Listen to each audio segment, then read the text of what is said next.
کہ رسول محترم صلی اللہ تعالیٰ علیہ وسلم کی زندگی پاک سے میں آپ کو بتاؤں، پاور جب ہو، غلبہ جب ہو، اس وقت کیسے لوگوں کے ساتھ معاملات کیے گئے. تو چلے کفار و مشرکین غالب آ گئے تو ان کی بات الگ ہے کہ انہوں نے اپنے ظلم کی ساری حدیں پار کر دی، ظلم کی ساری حدیں پار کر دی.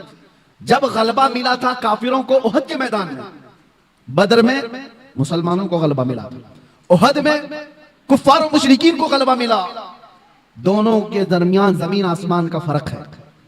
بدر کے میدان میں بھی 70 کافر مارے گئے تھے اور احد کے میدان میں 70 مسلمان شہید ہوئے تھے.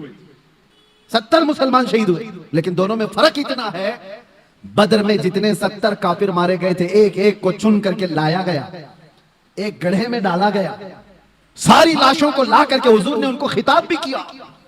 شام کے وقت حدیث پاک میں حضور ان سے بات کر رہے تھے، بتاؤ اے مرنے والو، کیا تم کو وہ چیز مل گئی جو تمہارے خداؤں نے تم کو وعدہ کیا ہے، یا تم اپنے خداؤں سے جو یعنی امید رکھتے تھے؟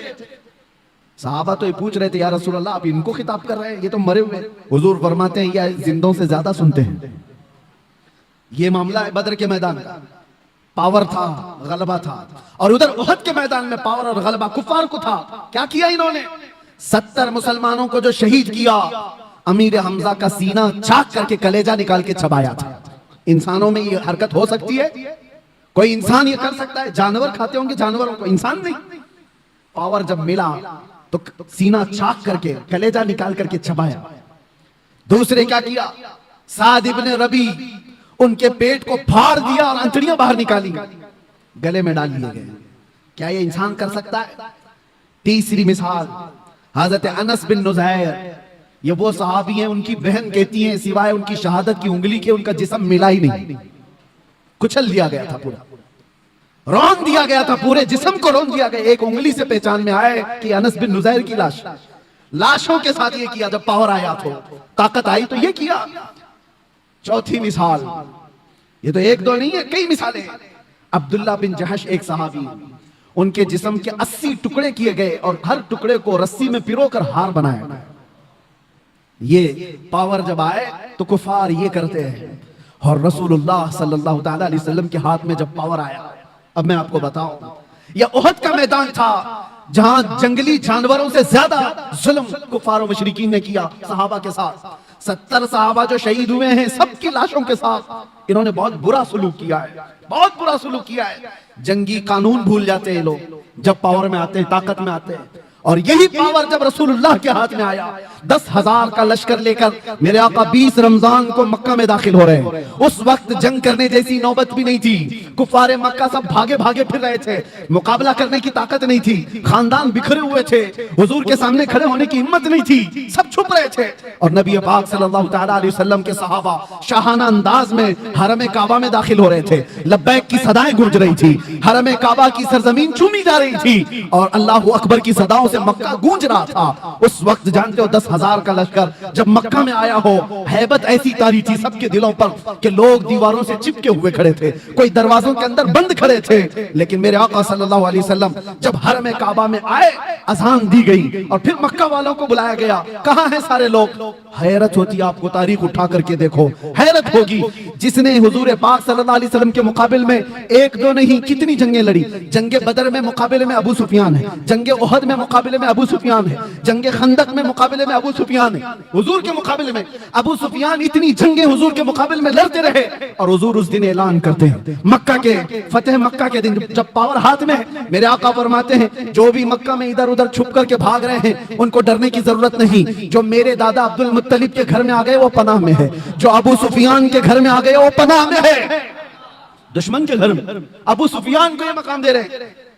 حضور فرماتے جو ابو سفیان کے گھر میں آ گئے وہ پناہ میں ہے، جو خانہ کعبہ کے ارد گرد آ گیا وہ پناہ میں ہے، اس سے جنگ نہیں کی جائے گی. اور جو تلوار اٹھایا حضور سے مقابلہ کرنا چاہا وہ قیدی بنا کر کے لائے گئے، پکڑ کر کے لائے گئے. فتح مکہ کا دن ہے. صحابہ تو صحابہ ہیں جو برسوں سے جنگوں کی زندگی دیکھ رہے ہیں حضور کے ساتھ. میرے عزیزوں ان کی قربانیاں کم نہیں ہیں. حضرت ابو ہریرہ سے پوچھو، حدیثیں بتاتی ہیں ایسی ایسی جنگوں میں صحابہ گئے، کہتے ہیں کہ پیروں پر کپڑے باندھنے پڑتے تھے، سارے ناخن اکھڑ گئے تھے. ایسی جنگیں وہ لڑ کر کے آئے بغیر چپل پہنے. میرے آقا صلی اللہ علیہ وسلم سے کبھی انہوں نے یہ سوال نہیں کیا تھا کتنا لمبا آپ لے کر کے جائیں گے. ایک جنگ سے لوٹ رہے ہیں, جبرائیل امین آئے, حضور سے کہا یا رسول اللہ, اللہ کا حکم ہے یہیں سے دوسری جنگ میں جانا ہے. صحابہ 1 مہینے کی جنگ کے بعد لوٹ رہے تھے, زخمی تھے, نسیں کٹی ہوئی تھی. حضور نے جبرائیل سے کہا میرے صحابہ سے پوچھ لوں, یہ مدینے سے 5 کلومیٹر ہی باقی تھا گھر, واپس راستہ 5 کلومیٹر کا, 1 مہینے کی جنگ کے بعد واپس آ رہے. حضور نے صحابہ سے پوچھا جبرائیل آئے اللہ کا حکم لے کر, یہاں سے دوسری جنگ میں جانا ہے, تمہارا کیا مشورہ ہے؟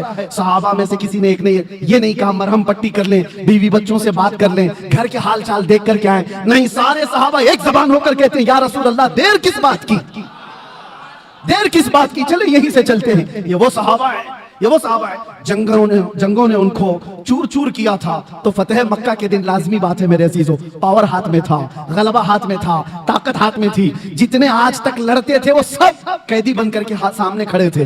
تو کسی صحابی نے اعلان کر دیا الیوم یوم الملحمہ, آج تو چھیترے اڑانے کا دن ہے, آج کے تو گوشت کے ٹکڑے اڑائے جائیں گے. میرے آقا نے اس صحابی کا نعرہ بدل دیا, الیوم یوم الملحمہ. ملحمہ کا مطلب ہوتا ہے گوشت کے پیس پیس کیے جائیں. حضور نے ان کی زبان کو بدل دیا اور کہا لا الیوم یوم الرحمہ, آج کا دن تو رحمت کا دن ہے, آج کا دن تو رحمت کا دن ہے. لاؤ دنیا میں ایسی مثال, پاور میں آ جائے, طاقت میں آ جائے, تب وہ معاف کرتا. یہ ظالم کتے کیا سمجھتے ہیں, جن کے حال چال یہ ہے کہ چھوٹی سی طاقت کے مالک بن گئے تو نہتوں پر ظلم کرتے ہو. اپنے برابر کی طاقتوں سے لڑنے کی تو ان کے اندر ہمت نہیں ہے. یہ لڑنا چاہے تو لڑے نا, جو آج پاورفل طاقتیں ہیں یہ آپس میں کیوں نہیں لڑتے؟ اسرائیل کو لڑنا ہے تو چائنا سے جا کے لڑ لے, کوریا سے لڑ لے جو بیٹھا ہوا ہے. جن کے پاس پاور ہے ان سے کیوں نہیں لڑتے؟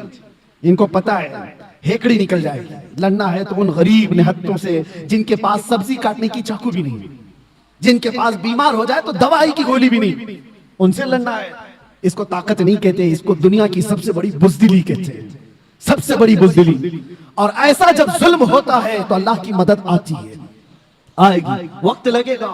ایک مثال میں نے خالی آپ کو دی, جب میرے آقا صلی اللہ علیہ وسلم کے ہاتھ میں پاور آیا فتح مکہ کے دن, حضور نے سب کو معاف کیا, کہا کہ اذهبوا انتم الطلقاء, جاؤ آج سب کے سب تم آزاد, آج سب کے سب تم آزاد.